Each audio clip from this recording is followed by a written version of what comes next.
चलिए, तो अब देखिएगा धम्म का 3 स्वरूप है ना, तीनों स्वरूप में तो थोड़ा सा उसके बारे में ये जान लेना, कौन कौन सा अभिलेख कल बताए थे, याद है? कौन कौन सा? कितना नंबर का बताइए? ये पूछता है एग्जाम में, 9वां अभिलेख, 11वां अभिलेख और यही चल के आगे चल के हम पढ़ेंगे। अभी अशोक के अभिलेख के बारे में जब हम लोग पढ़ेंगे, अभिलेख बार बार वर्ड यूज हो रहा है, अभिलेख समझते क्या होता है? क्या होता है अभिलेख? अभिलेख, ठीक है ना, आज भी है, ठीक है ना, आज भी होता है, बस फर्क कितना है ध्यान समझिएगा। अभी बता देता हूँ, आगे चलकर और विस्तार से बताऊंगा।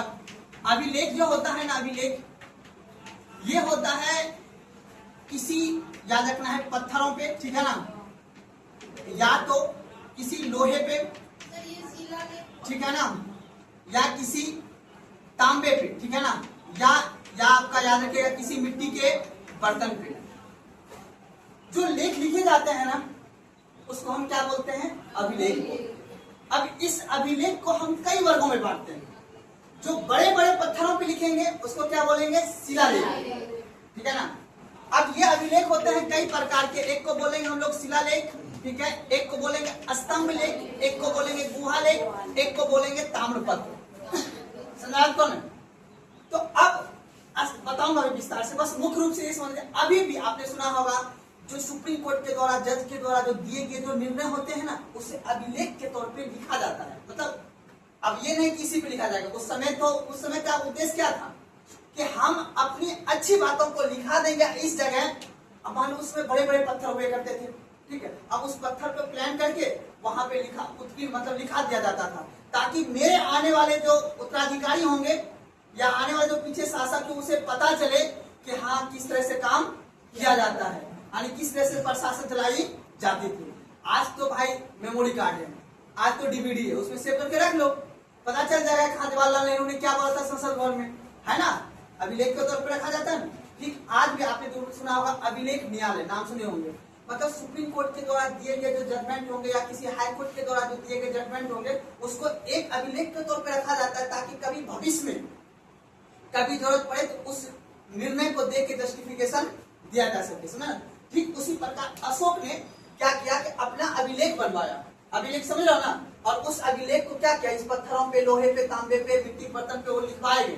तो मिट्टी बर्तन पे तो नहीं, उसमें बड़े बड़े पत्थरों पे लिखवाए गए थे, ताकि उसको लिखवा दिया जाए और उसके बाद अपने सिद्धांत को, यही धम्म की नीति के सिद्धांत को, ताकि आने वाला जो शासक होगा उसे पढ़ेगा, उससे प्रेरित होगा। जैसे आज ही हमको ये बताओ, अशोक गांधी जी के जो द्वारा दिए गए पुस्तक है या जो B.R. अम्बेडकर के द्वारा जो लिखे गए पुस्तक, उसको पढ़ के आदमी प्रेरित होता है ना होता है। लेकिन उस समय उतना प्रिंटिंग प्रेस नहीं था, इस वजह से उसमें पुस्तक नहीं छपते थे। उस समय ये था तो इस पे लिख दिया गया। सुनार बात करो, तो ये आगे और भी हम लोग पढ़ेंगे, लेकिन अभी मुख्य रूप से इसी साक्ष्य के आधार पर सभी बातें लिखी गई है ना। अशोक के बारे में हमें पुरातात्विक साक्ष्य तो ले दे कि यही अभिलेख हमारे पास है कि नहीं है। गुड। तो अब देखिए समझिएगा यहाँ पे ध्यान से। तो मुख्य रूप से आपने देखा, कल भी समझा कि अशोक धम्म का नीति। अब सोचो कि एक व्यक्ति के हृदय का परिवर्तन एक कौन सा युद्ध करवाया? कब हुआ था बाबू? कब हुआ था? राज्याभिषेक कब हुआ था उनका? गद्दी पे कब बैठे थे उन्होंने?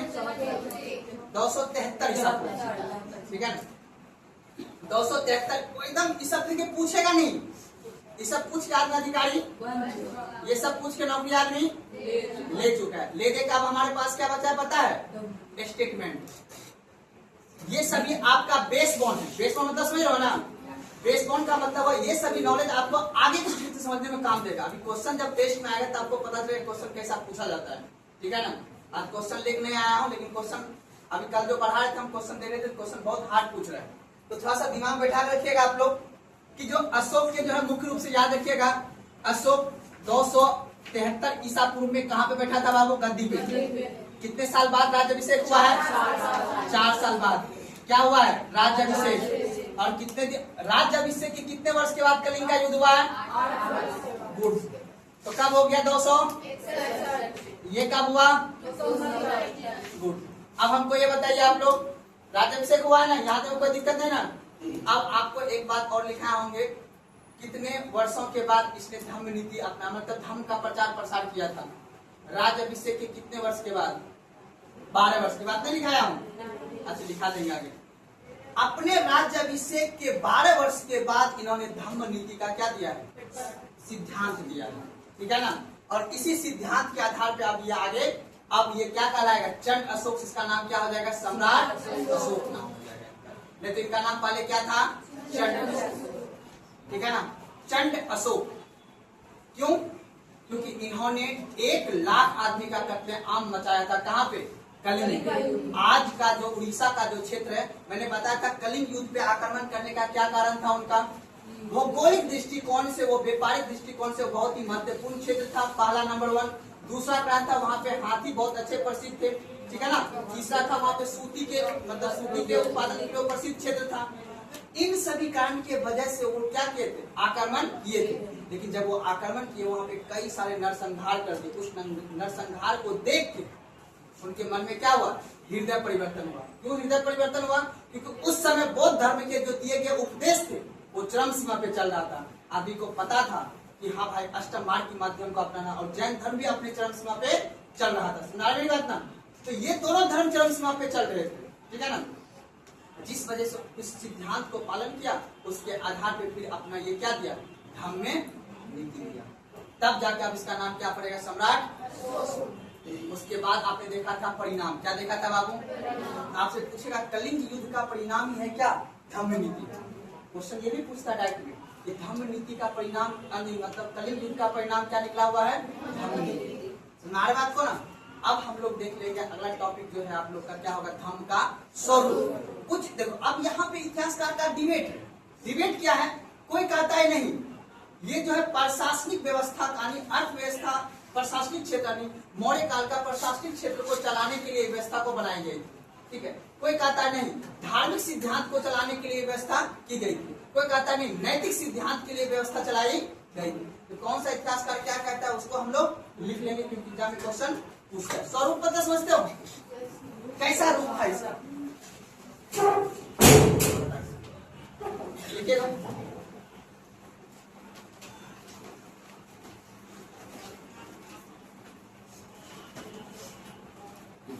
फिलिप, एकदम एक्स्ट्रा लगा दीजिए फटाक से इस पे। तो फिलिप पे क्वेश्चन पूछा गया।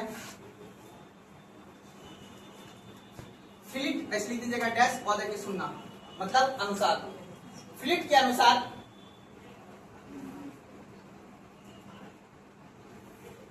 फिलिप के अनुसार फिलिप के अनुसार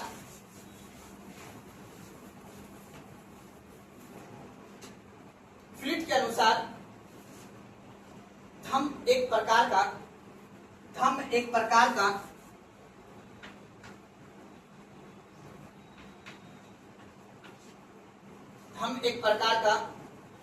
राजधर्म था।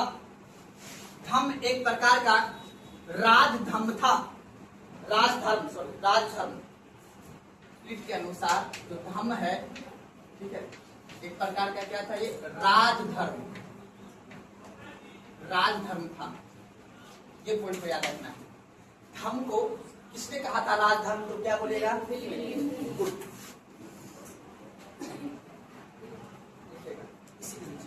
अच्छा, कल मैंने एक टर्म अभी बता देते हैं। कल मैंने बताया था, जैसे अभी आपसे अगर पूछेगा अभी देश कैसे चलता है? अभी संविधान से चलता है। संविधान कौन बनाता है? विधायिका, कार्यपालिका और न्यायपालिका। सरकार के अभी वर्तमान में 3 सिस्टम है। अच्छा, ये 3 सिस्टम का सिद्धांत अपने देश में कैसे आया? ब्रिटेन में कैसे आया? मेरा कहने का मतलब कहीं न कहीं इतिहास से घटना आई है। अभी चल के आप देखिएगा, जब मौर्य काल के प्रशासन को जब आप पढ़िएगा तो कहीं न कहीं आपको एक विधायी तत्व दिखेगा। कल भी मैंने एक टर्म यूज किया था, वो जो 6 वो आपने जो पॉइंट लिखा था, ठीक है, 6 पॉइंट जो आपने लिखा था, अब ये 6 पॉइंट जो आपने लिखा था, ये सभी क्या है? फरमान जारी कर दिया है। इसके ये दिशा अनुसार के अनुसार आप देश चलेगा, अर्थात ये साम्राज्य चलेगा। अब अशोक का जो भी क्षेत्र होगा, जो भी साम्राज्य होगा, वहां पे किसी का पशु का हत्या नहीं किया जाएगा। अपने माता पिता का आदर किया जाएगा, गुरुजनों का आदर किया जाएगा। सुना बात को, वह क्या है? विधायी तत्व है। तो फ्लिंट कहते हैं कि धर्म जो है एक राजधर्म है, अर्थात एक विधायी तत्व भी है। सुना बात को ना,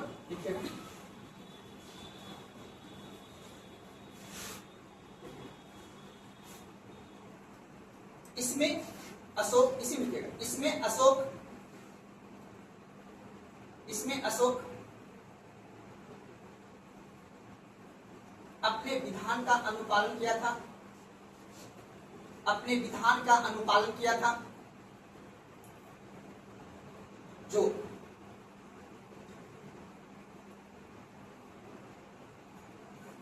अनुपालन किया था, जो राज्य कर्मचारियों के पालन हेतु बनाया गया था, जो राज्य कर्मचारियों के पालन हेतु बनाया गया था।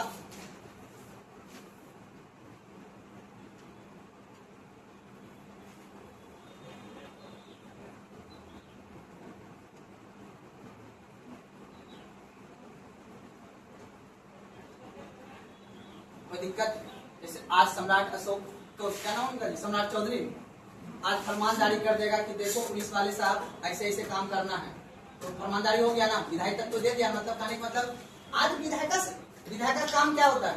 विधि को बनाना। कार्यपालिका काम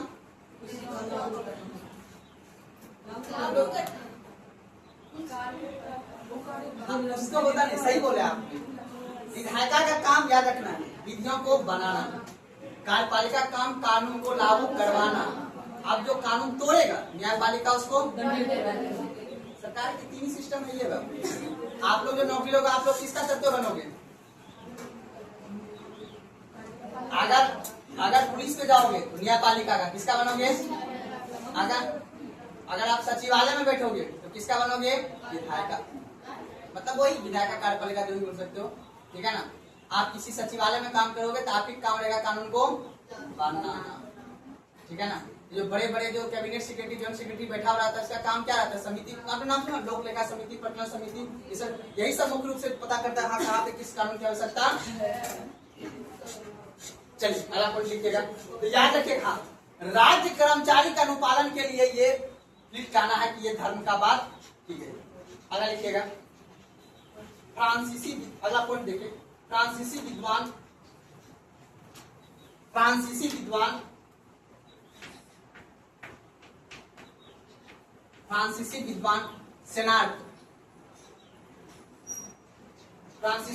सेनाट के अनुसार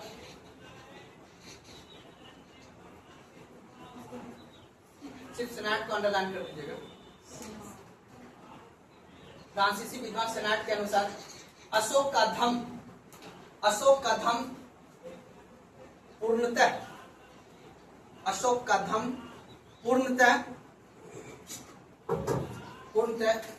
बौद्ध धर्म पर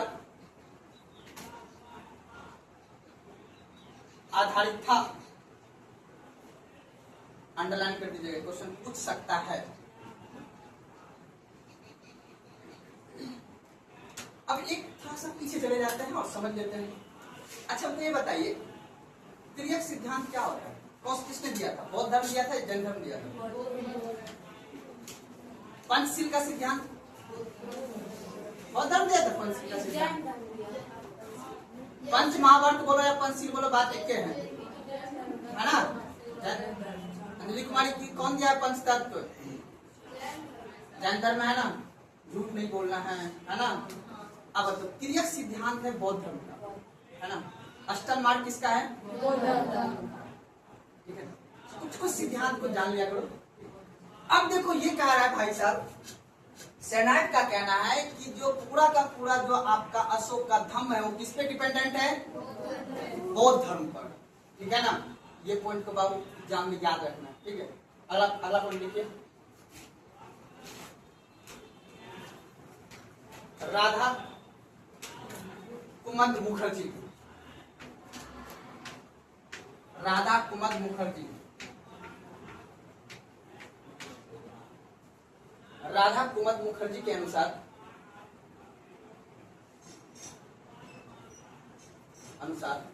अशोक का धम्म सभी धर्मों की साझी संपत्ति है। सभी धर्मों की साझी संपत्ति है। पूछ सकती है मे भी। अगला पॉइंट, ये अभी जो आरसी त्रिपाठी स्टार्टिंग देगा इसमें। आरसी त्रिपाठी के अनुसार आरसी त्रिपाठी के अनुसार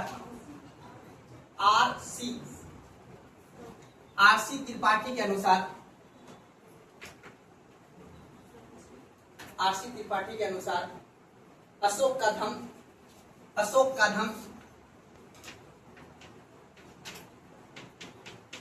धम्म विश्वजननी है। अशोक का धम्म विश्वजननी है।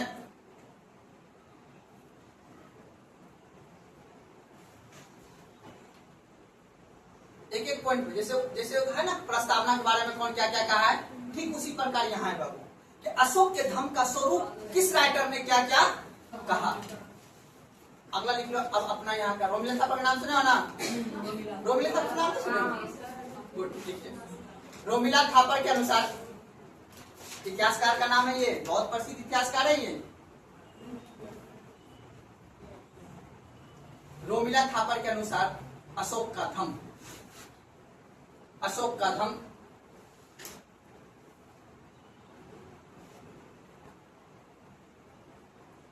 प्रशासनिक उद्देश्य को पूरा करने के लिए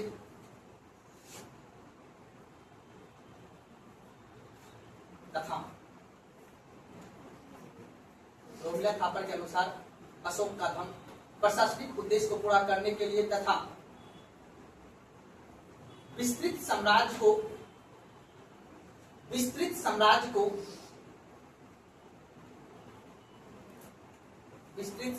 में लिखिएगा, वो काट दीजिएगा।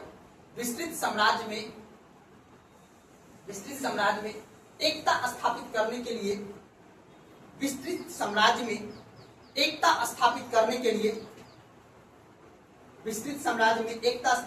के लिए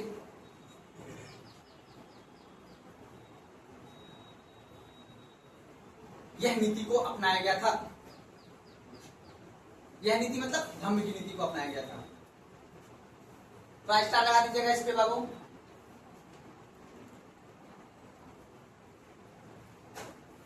अच्छी बात है ये, ठीक है ना। प्रशासनिक उद्देश्य कहा जाता है, बताओ। रोमिला जी कहते हैं, रोमिला थापर, अपना नाम सुना है? मनमोहन सिंह का, उन्हीं का पुत्री का नाम क्या है, ठीक है ना।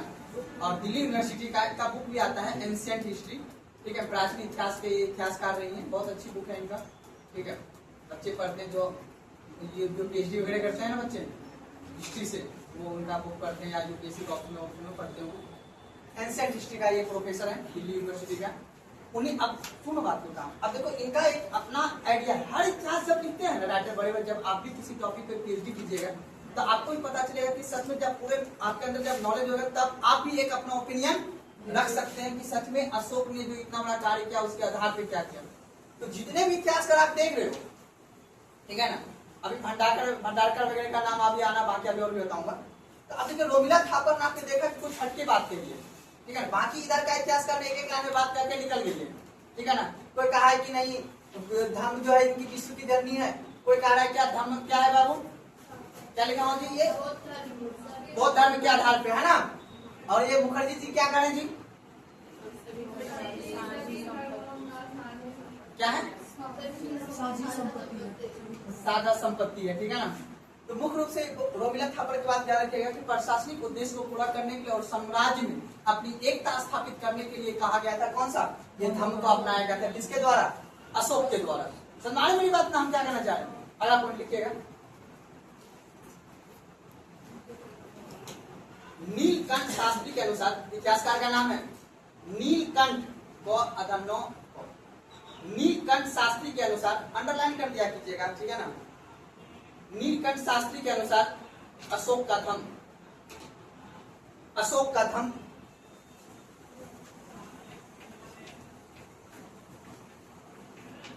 अशोक का धम, कोई धर्म नहीं, अशोक का धम, धम, कोई धर्म नहीं, धर्म, कोई धर्म नहीं, बल्कि बल्कि नैतिक व्यवहार संहिता है, बल्कि नैतिक व्यवहार संहिता है, बल्कि नैतिक व्यवहार संहिता है। क्या समझे इसका मतलब? नैतिक मतलब इथिकल पुस्तक। जैसे कि आप बताओ, जैसे भागवत गीता है आज के समय में, कोई कहता है कि ये नैतिक बुक है, इसमें युद्ध के बारे में हमारे हिंदू धर्म का एक नैतिक विचार देता है। इसमें आपके जीवन में जो व्यक्तिगत जीवन में जितने भी कष्ट होंगे उस कष्ट के निवारण के लिए आपको उस पुस्तक को पढ़िएगा, आपको दुख का निवारण मिलेगा या दुख के झेलने की आपको शक्ति मिलेगी। ठीक है ना। अब उसी प्रकार ये जो नीलकंठ शास्त्री है, इनका कहना है कि नहीं, ये बुक धर्म के नहीं है, ये बुक क्या है, नैतिक सिद्धांत का एक संहिता है। मतलब एक नैतिक बातें जो अच्छी अच्छी बातें हैं उसको एक जगह एकत्रित करके लिखी गई ये पुस्तक है। ये कोई धार्मिक पुस्तक नहीं है। ये इतिहासकार का नजरिया है। इतिहासकार इतिहास अपने दृष्टिकोण से लिखी जाती है कि नहीं? आप अभी बताओ, आपको बोला जाएगा कि कोरोना के टाइम पर आप ऐसे लिखिए, निबंध लिखिए, आपको बोलेगा 500 वर्ड में लिखिए, 500 ज्यादा 2000 वर्ड में लिखिए। तो हर व्यक्ति जिस नजरिए के हिसाब से अपना अपना एग्जाम्पल दीजिएगा। तो वही बात होता है इतिहास। जब कोई इतिहासकार, जब कोई व्यक्ति अपना इतिहास को लिखता है या जब भी किसी कालखंड के बारे में लिखा जाता है तो वो अपना नजरिया वहां पे परिपेक्ष को रखता है। तुम्हारी बात करो तो नीलकंठ शास्त्री का एक अपना नजरिया रहा है कि नहीं, ये कोई एक धार्मिक धर्म जो है, कोई एक धार्मिक संस्था नहीं है। इनका कहना है एक नैतिक सिद्धांत का एक पुस्तक है। तुम्हारी बात करो ना। D.R. भंडारकर के अनुसार, D.R. भंडारकर,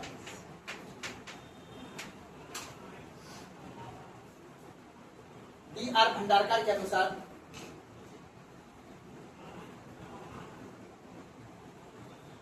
D.R. भंडारकर के अनुसार अशोक का धम, अशोक का धम, अशोक का धम बौद्ध धर्म के दो रूप में है। अशोक का धम बौद्ध धर्म के 2 रूप में है।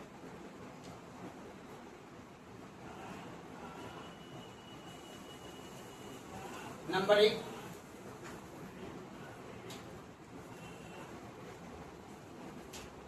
भिक्षुकों के लिए,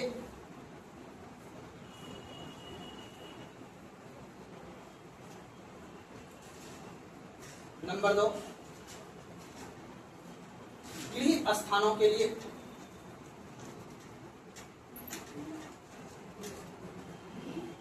गृह स्थानों के लिए,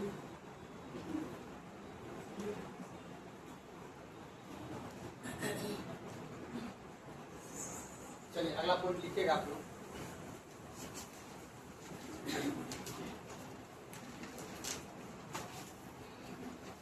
अशोक के लिखेगा धर्म प्रचार के लिए विशेष उपाय।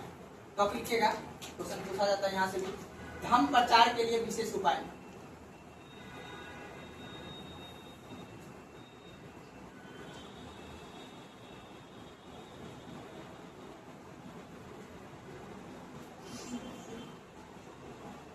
अब सोचो ये धर्म को बनाया और इसके प्रचार के लिए, प्रचार मतलब समझ रहे हो ना, आज के समय में मान लो कि अभी प्रधानमंत्री या मुख्यमंत्री किसी भी नियम को बनाएगा, तुरंत सोशल मीडिया पे देगा और प्रचार हो जाएगा। उसमें तो ऐसा बात नहीं था। कहा जाता है इतिहासकार के द्वारा 256 रातें की यात्रा करके इन्होंने, अशोक ने क्या किया था, धर्म का प्रचार किया था। अपने जो विधान बनाया, ये अर्थात जो नियम बनाए, जो सिद्धांत बनाए, और पूरा देखो आप तो एक गलत बात तुरंत फैल जाता है। उसने 1 लाख आदमी को मारा, पूरा साम्राज्य में, उतना बड़ा साम्राज्य में फैल गया। आपका कल्पना करके देखा थोड़ा सा बाबू, थोड़ा सा मैं बोल रहा हूँ कल्पना करने के लिए आपको। एक क्वेश्चन पूछा जाता है, बहुत फेमस क्वेश्चन पूछा जाता है, बताऊंगा अभी आगे, जब आगे पढ़ाऊंगा तो। ये है पाकिस्तान, ये है अफगानिस्तान, बड़ा सा है, इधर से अब होता है आपका सीरिया, इराक विराक सब है। यहाँ से लेके बाबू, यहाँ से हिंदू कुश पर्वत है यहीं पे, ठीक है ना, याद रखना है। जैसे बृहद हिमालय में यहाँ ना, बृहद हिमालय को अफगानिस्तान में क्या बोलते हैं? हिंदू कुश पर्वत। उत्तर में हिंदू कुश से लेके दक्षिण में बाबू यहाँ गोदावरी नदी, याद रहेगा ना, ठीक है ना। कर्नाटक के क्षेत्र तक बाबू इनका क्षेत्र था अशोक का। यहाँ से सोचो ऐसे करके ऐसे करके ऐसे करके ऐसे करके ऐसे करके ऐसे करके ऐसे करके ऐसे करके ऐसे असम छोड़ देना है, असम नहीं था, ऐसे करके पूरा का पूरा किसका क्षेत्र था? अशोक का क्षेत्र था बाबू। अब एक युद्ध कलिंग का किया यहाँ पे मात्र ये सम्राट विस्तार सिर्फ एक ही जगह किया है, बाकी तो राजा का बेटा है, पता है ना। इनका पोता था चंद्रगुप्त मौर्य का, है ना, उसका पिताजी का नाम बिंदुसार। तो एक ही युद्ध किया ये बस, बाकी तो पहले से बना हुआ था, बाकी तो ये सब क्षेत्र तो उनके दादाजी को कमाल कहते ना जी। तो अब सोचो एक युद्ध ने इनका नाम खराब कर दिया, अब ये अपना नाम को बेहतर करने के लिए समाज में ये अच्छे काम करेंगे। सुना मेरी बात ना। तो अभी तुम देखो, अभी भी देख लो वर्तमान में, अब लालू यादव के द्वारा इतना करप्शन किया गया है, तेजस्वी यादव इतना मेहनत करे तब पर वो सत्ता पार है। एक मतलब एक नॉर्मली बात मैं आपको समझाना चाह रहे हैं आपको। इतिहास में जो जनता होता है ना, वो हर एक बात को याद रखता है। अब अशोक सम्राट अशोक अपनी छवि को बेहतर करने के लिए, क्योंकि उसका पूरा देश में छवि, पूरा समाज में छवि खराब हो गया कि नहीं इसने कितना आदमी का मारा है, ठीक है ना। और उस समय चल रहा था अपना धर्म, बहुत चरम समय प्रचार प्रसार चल रहा था। तब जाके बाबू देखना, ये जो कश्मीर का क्षेत्र है ना, अब इसी क्षेत्र में ये पूरा बौद्ध विहार बना देगा, दान में दे देगा ये पूरा, अभी बताऊंगा आगे। ये क्षेत्र को बौद्ध को दान में दे देगा ये, और उसके बाद अपने यहाँ ये क्या कराएगा? तृतीय बौद्ध संगठन। अच्छा छवि के लिए गांव में कोई मान लो कि आदमी मर जाता है तो सत्संग कराते हैं ना जी, आत्मा को शांति मिले। दरअसल उसको आज तो सुनने नहीं आ रहा है, गांव में छवि बनाना चाहते हैं, नहीं वो अच्छा आदमी था, है नहीं है जी, नहीं कराते हैं। वही बात यहाँ पे। तो गौतम बुद्ध सॉरी सम्राट अशोक ने इस वजह से छवि खराब हुआ, और जिस वजह से इस क्षेत्र में आप देखो पूरा पूरा वो 256 यात्रा करके अपना धर्म का क्या करेगा? ये प्रचार करेगा। सबसे पहले ये कहाँ भेजेगा? अपना बगल के पड़ोसी वाला में, यहाँ पे सीरिया में भी अपना धर्म का क्या करेंगे? प्रचार प्रसार करेंगे। तो पहले एक पॉइंट को लिख लेते हैं, लिखिएगा।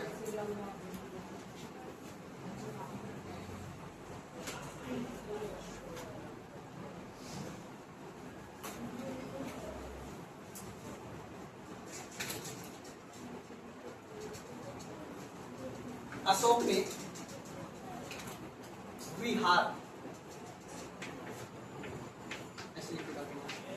बिहार यात्रा त्याग कर,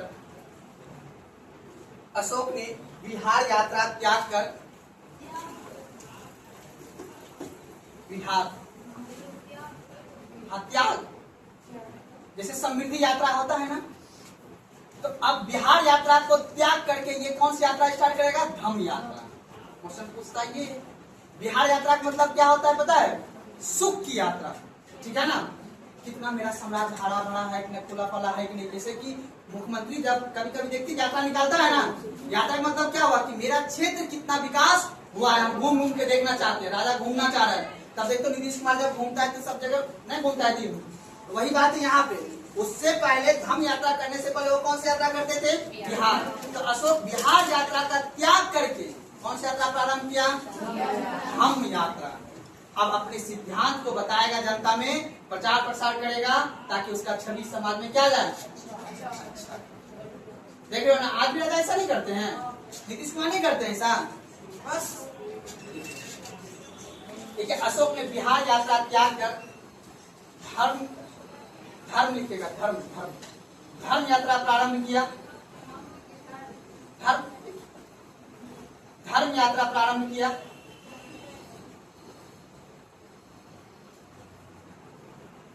फैक्चुअल चीजें याद रखिएगा, इस क्वेश्चन पूछता है, ठीक है, देखिएगा उसी नीचे। 8वें शिलालेख के अनुसार, 8वें शिलालेख के अनुसार, 8वें शिलालेख के अनुसार अशोक अपने अशोक अपनी पहली धम्म यात्रा 8वें शिलालेख के अनुसार अशोक अपनी पहली धम्म यात्रा राज्याभिषेक के 10वें वर्ष राज्याभिषेक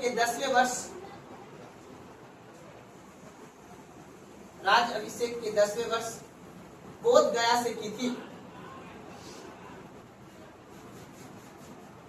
8वें शिलालेख के अनुसार अशोक अपनी पहली धम्म यात्रा राज्याभिषेक के 10वें वर्ष बोध गया से की। अब यहाँ से 2-3 सवाल पूछा जा चुका है, ठीक है ना। बस आपको याद रखना, पहली धम्म यात्रा का उल्लेख कहाँ पे किया गया है? 8वां शिलालेख में। पहली धम्म यात्रा कहाँ से किया गया था? क्यों? क्योंकि वहीं पे गौतम बुद्ध को क्या हुआ था ना। तो इसी वजह से उनको प्रेरणा, अब तुम लोग समझते हैं, सम्राट अशोक अपना याद रखना, सम्राट अशोक जो है बुद्ध को बड़ा भक्त मानते हुए जहां से उनको ज्ञान की प्राप्ति हुई थे ना, वहीं से अपना ये धम्म का पहला यात्रा प्रारंभ किया। आपने आज भी राजा लोग देखते होंगे, आज भी मुख्यमंत्री लोग कहते हैं नहीं, जहाँ पे कोई मान लो कि जैसे राजेंद्र प्रसाद है, गांधी जी का कोई स्थान है, वहां से प्रतिमा से वहां से प्रारंभ नहीं करता, हम यहाँ से यात्रा प्रारंभ करते हैं, है कि नहीं है। अभी देखो प्रशांत किशोर जो आपका चंपारण सत्याग्रह है ना जी, वहां से यात्रा प्रारंभ किए थे ना वो। ये सब क्या है? समाज में अच्छी बातें को जाना कि नहीं, जहाँ पे गौतम बुद्ध को ज्ञान की प्राप्ति हुई थी वहीं से हम पहली बार क्या करेंगे? धम्म की यात्रा प्रारंभ करेंगे। थोड़ा अंडरलाइन कर लीजिएगा, बोध गया को एग्जाम में पूछता। राज्याभिषेक के कितने वर्ष बाद है बाबू? कलिंग युद्ध कितने वर्ष बाद है? राज्याभिषेक के कितने वर्ष बाद है ना? ध्यान रखना इस सब बात को। तो आप बताओ कलिंग युद्ध के कितने वर्ष के बाद वो धम्म यात्रा प्रारंभ कर दिया?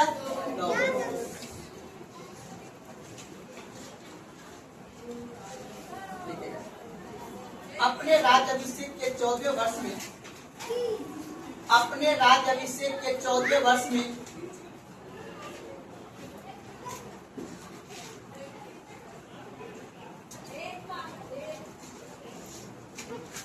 नेपाल के क्षेत्र में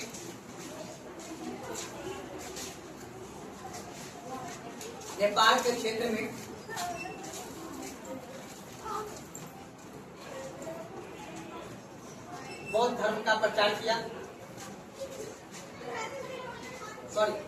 धम्म का प्रचार किया।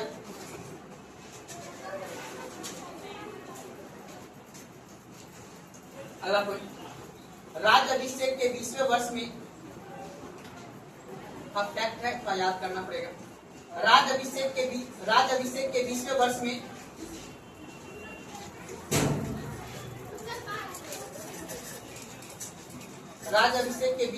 में अशोक बुद्ध के जन्म स्थान कहाँ हुआ था? राज्याभिषेक के 20वें वर्ष में अशोक बुद्ध के जन्म स्थान लुम्बिनी ग्राम गया। बुद्ध के जन्म स्थान लुम्बिनी ग्राम गया।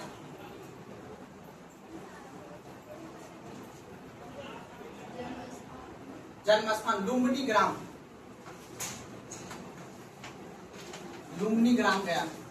क्वेश्चन पूछा गया है सवाल में, पूछेगा लुम्बिनी कब गया था? राज्याभिषेक के कितने वर्ष बाद? हाँ,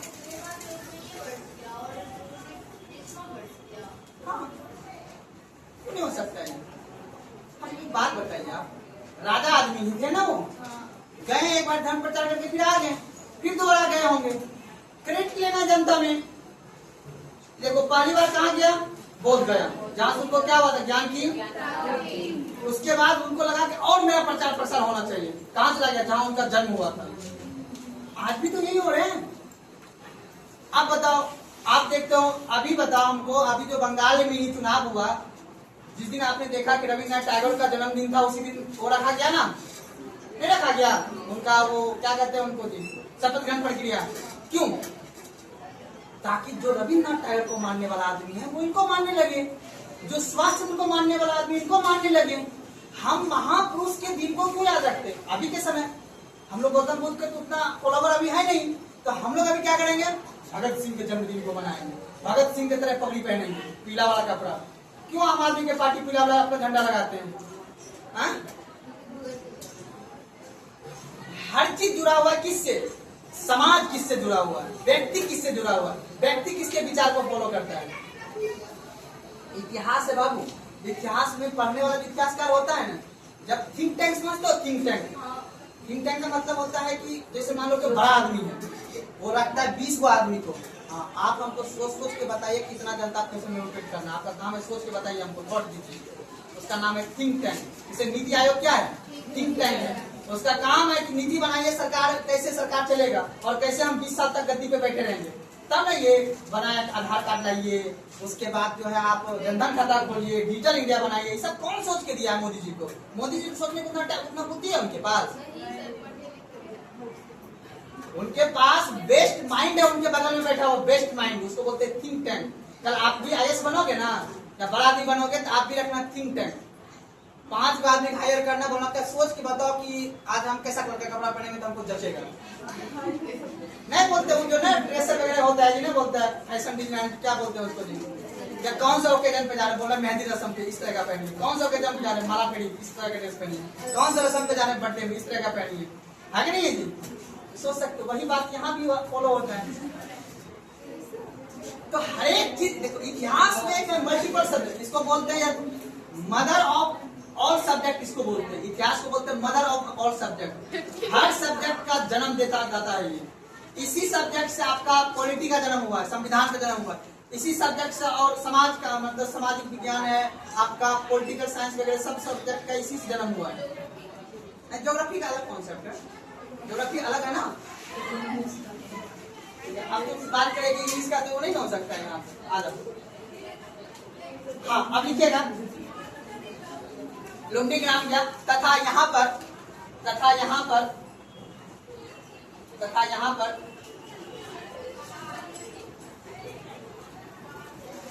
तथा यहाँ पर 1/6 से कर घटाकर, तथा यहाँ पर 1/6 से कर घटाकर, कर घटाकर 1/6 से कर घटाकर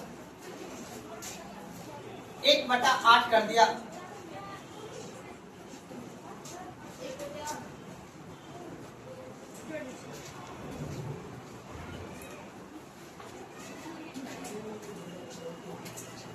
ठीक है, अब NOT नोट लगाइए।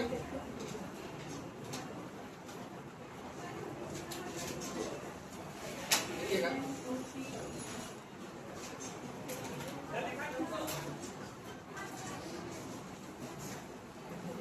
लिखिएगा बोध गया, बोध गया कोमा सारनाथ, बोध गया कोमा सारनाथ कोमा कुशीनगर,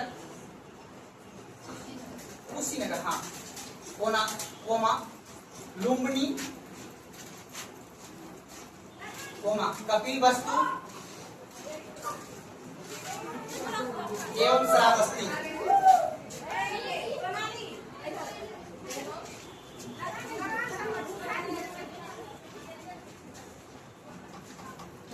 इन क्षेत्र में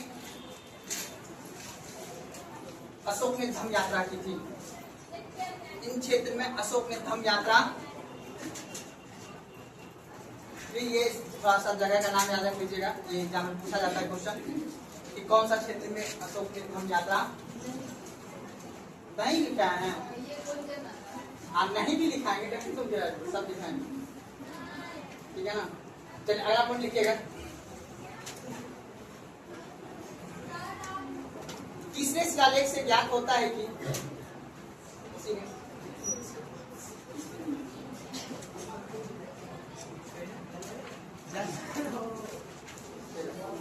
तीसरे शिलालेख से ज्ञात होता है कि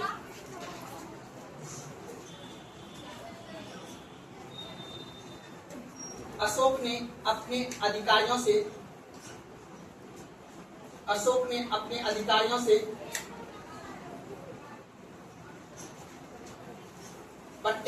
5 वर्ष में प्रत्येक 5 वर्ष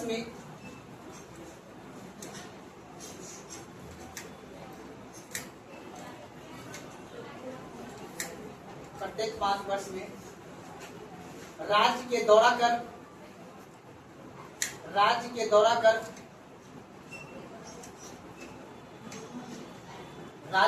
कर धम्म का संदेश पहुंचाएं।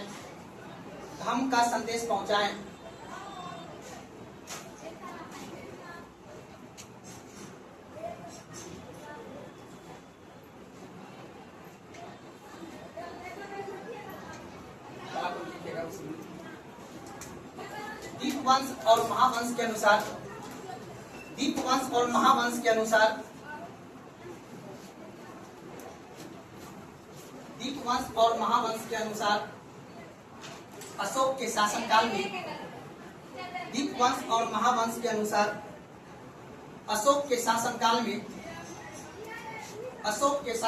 में तृतीय बौद्ध संगति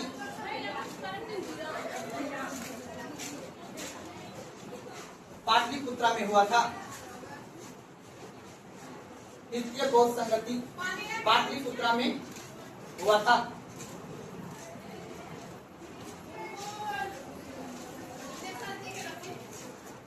देखिए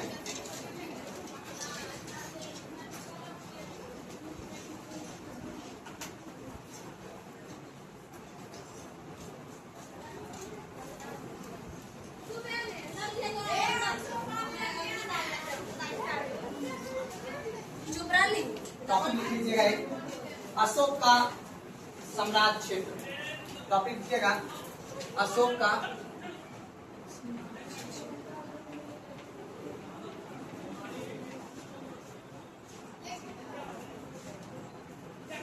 सम्राट क्षेत्र।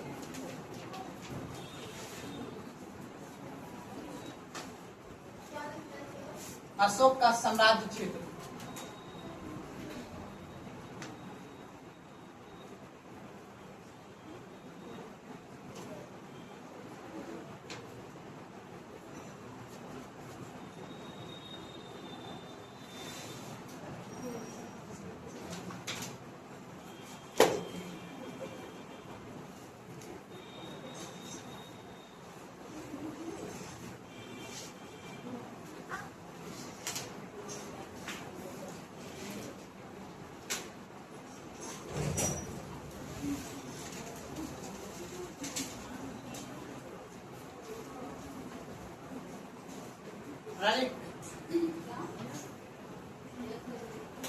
बना लीजिए। एग्जाम में क्वेश्चन पूछता है, क्या करेंगे, पूछना पड़ता है।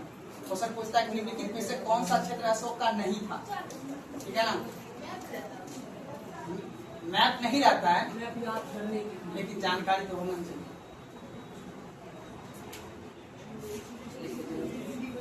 यहाँ लिखिएगा हिंदूकुश का क्षेत्र। हिंदूकुश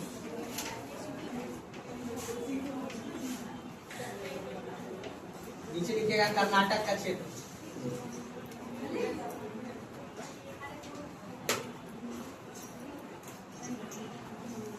लिखिएगा सौराष्ट्र।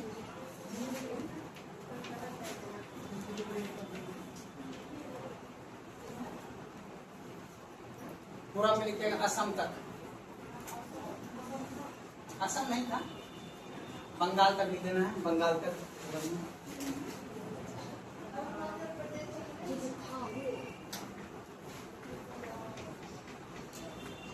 इतना क्षेत्र को याद रख लेना है, एग्जाम में क्वेश्चन पूछा जाता है।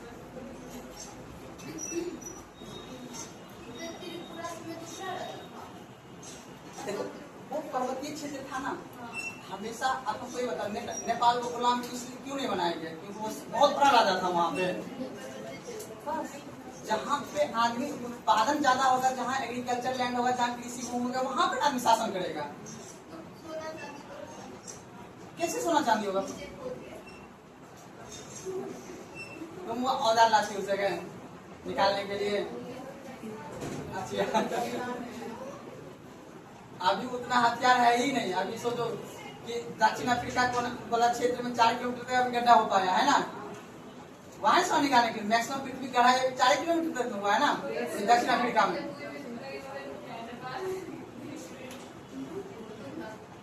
तुम परिकल्पना से परे बात करते हो, परिकल्पना से परे बात। महाराज ने मानचित्र बनाए सवाल में,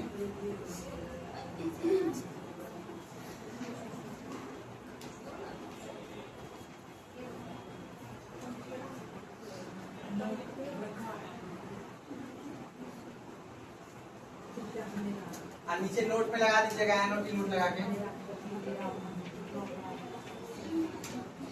देखिएगा। केरल,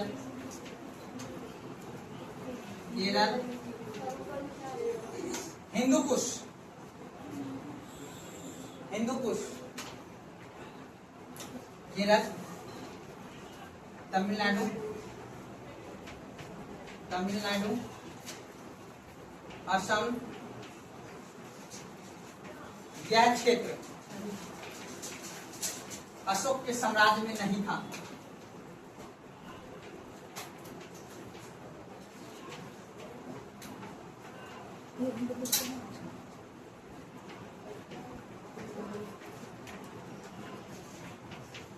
यह क्षेत्र अशोक के साम्राज्य में नहीं था।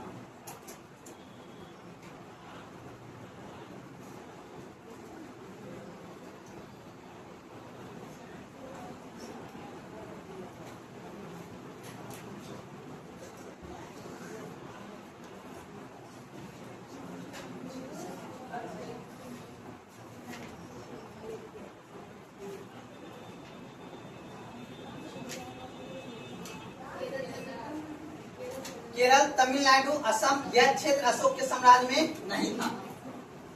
एग्जाम में पूछता है ये, ठीक है। अब लिखे 2-3 पॉइंट फटाफट।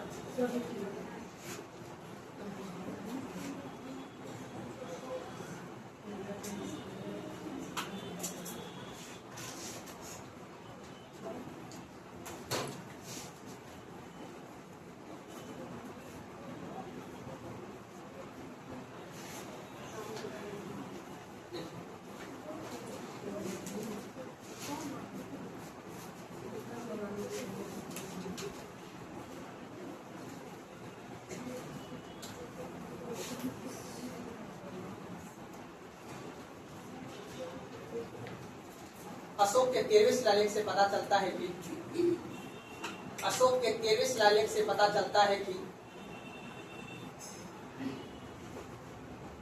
13वें याद रखना है बस। पता चलता है कि अशोक का उत्तर पश्चिम में सीमा, अशोक का उत्तर पश्चिम में सीमा,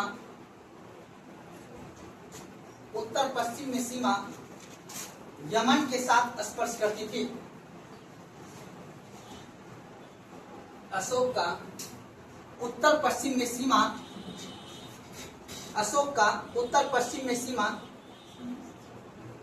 उत्तर पश्चिम में यमन के साथ स्पर्श करती थी। यमन देश पता है ना, सीरिया बोलते हम लोग।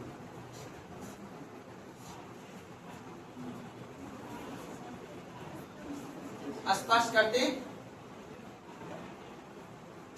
ठीक है। अब इसके नीचे लिखते फटाफट, देखिएगा। अशोक का साम्राज्य, अशोक का साम्राज्य उत्तर में, उत्तर में हिंदू कुश एवं तक्षशिला से लेकर, अशोक का साम्राज्य उत्तर में, उत्तर में हिंदू कुश से लेकर तक्षशिला तक,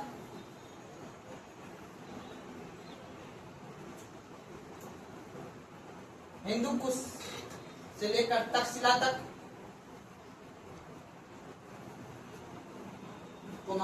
दक्षिण में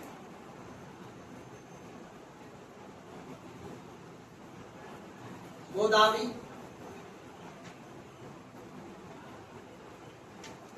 एवं स्वर्णगिरी पहाड़ी तक,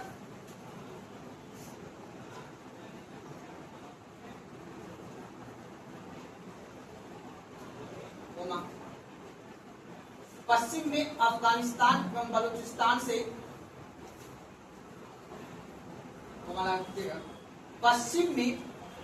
पश्चिम में अफगानिस्तान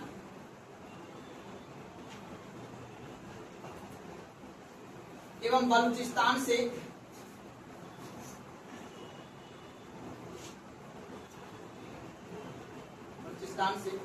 पूरब में बांग्लादेश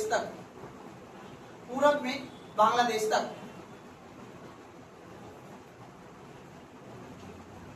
आपको लग रहा है सर ये क्या लिखा है, ये क्या लिखा है, ये क्या लिखा है?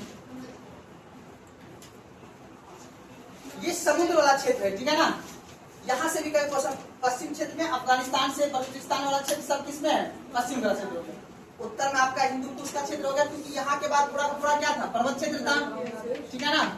तो इस वजह से इधर वाला क्षेत्र पूरा पूरा पर्वतीय क्षेत्र है। ये पूरा का पूरा क्षेत्र जो तब किसका क्षेत्र था? असम का, मतलब बांग्लादेश का पूरा क्षेत्र किसमें था? सम्राट किसमें? अशोक के सम्राट क्षेत्र में। यहाँ पे ये टॉपिक क्या होता है? अब हम लोग पढ़े मेन टॉपिक बचा हुआ है, अब जहाँ ज्यादा क्वेश्चन पूछता है उसका नाम है अशोक का शिला। अब शिलालेख कितने प्रकार के होंगे? और शिलालेख में अभिलेख बोलते हैं उसको। अशोक का अभिलेख और अभिलेख कितने प्रकार के होंगे? 3 प्रकार के। शिलालेख, फिर शिलालेख कितने प्रकार के होंगे? 2 प्रकार के, एक बृहद शिलालेख और एक लघु शिलालेख। पढ़े हो ना। अब यहाँ से याद करना है कि सोपारा का शिलालेख कहाँ पे है, मानशिला शिलालेख कहाँ पे है, कौन सा शिलालेख कौन सी लिपि में लिखा गया है, कोष्ठी में लिखा गया है, आसान भाषा में। सारा शिलालेख प्राकृत भाषा में लिखा गया, बस 2 को छोड़ के वो बताएंगे। तो टॉपिक अब लिखे मैं देखो, यहाँ तक जो पढ़े ना, इसमें एक एक टॉपिक इंपॉर्टेंट उसका है धम्म, ये इंपॉर्टेंट है। बाकी जो भी पढ़े थे ना वो 2010 में 12 में सवाल पढ़ के आयस बनी अपने लिए ले देखा। अब बचा हुआ मेन टॉपिक। अब इसके बाद 137 साल का इतिहास है ना, ये 137 साल में कितना अर्थव्यवस्था में बदलाव आया, कैसा अर्थव्यवस्था था, कैसा यहाँ की सामाजिक स्थिति थी, कैसा यहाँ की धार्मिक स्थिति थी, सब पढ़ना है। तब जब ये खत्म हो जाएगा तब पढ़ेंगे तीनों शासक में, जब ये अशोक कालखंड खत्म, इसका शिलालेख तब आएगा क्या? मौर्य काल का प्रशासनिक स्थिति। तीनों कलादा में प्रशासनिक स्थिति क्या क्या? प्रशासनिक खत्म हो जाएगा तब पढ़ेंगे कौन सी स्थिति बताओ? आर्थिक स्थिति पढ़ेंगे। आर्थिक में समझेंगे व्यापार कैसे चलता था वहां पे, क्वेश्चन यहाँ से बनता है। अब रियल तैयारी ये होता है, ठीक है, तब क्वेश्चन बनेगा। नहीं आएगा भी कि नहीं आएगा कोई गारंटी? आ भी जाएगा तो याद एग्जाम हॉल तक जाएगा कि नहीं जाएगा कोई गारंटी? एग्जाम हॉल तक चल भी गया लेकिन ऑप्शन देख कंफ्यूज होगा कि नहीं होगा वो भी गारंटी? फिर लास्ट में बाबू रिजल्ट होगा कि नहीं होगा कोई गारंटी? इतनी भरी है और इसका कंपटीशन वर्ड जहां घुस जाना तो समझो संसाधन कम आदमी ज्यादा। टॉपिक लिखिए अब अशोक का अभिलेख। क्या लिखना है टॉपिक? अशोक का अभिलेख। अभी और पढ़ने का माना ना? नहीं पढ़ने का माना ऐसे कुछ? हाँ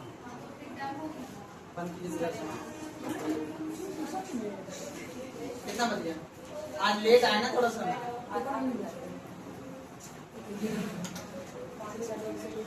अरे यार क्या 10 मिनट जाता है।